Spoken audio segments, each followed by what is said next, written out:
দক্ষিণ আফ্রিকার অন্যতম প্রভাবশালী বিরোধী রাজনীতিক জুলিয়াস মালেমাকে ৫ বছরের কারাদণ্ড দিয়েছেন একটি ম্যাজিস্ট্রেট আদালত।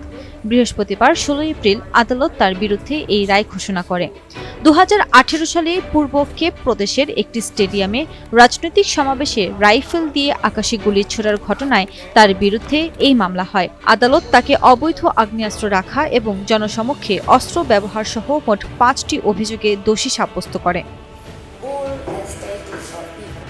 রায় ঘোষণার পরপরই কুগম্পো সিটির সাবেক ইস্ট লন্ডন আদালতে মালেমার আইনজীবীরা আপিলের আবেদন করেন। যদি সব আপিল শেষে এই রায় বহাল থাকে, তবে তিনি সংসদ সদস্য হিসেবে অযোগ্য হয়ে পড়বেন, যা তার রাজনৈতিক দল ইকোনমিক ফ্রিডম ফাইটার্স এর জন্য বড় ধাক্কা হিসেবে দেখা হচ্ছে।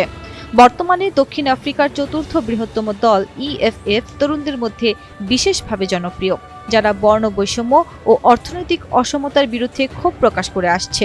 মালেমা সব অভিযোগ অস্বীকার করে নিজেকে নির্দোষ দাবি করেছেন এবং আগেও তিনি এ বিষয়ে দোষ স্বীকার করেননি।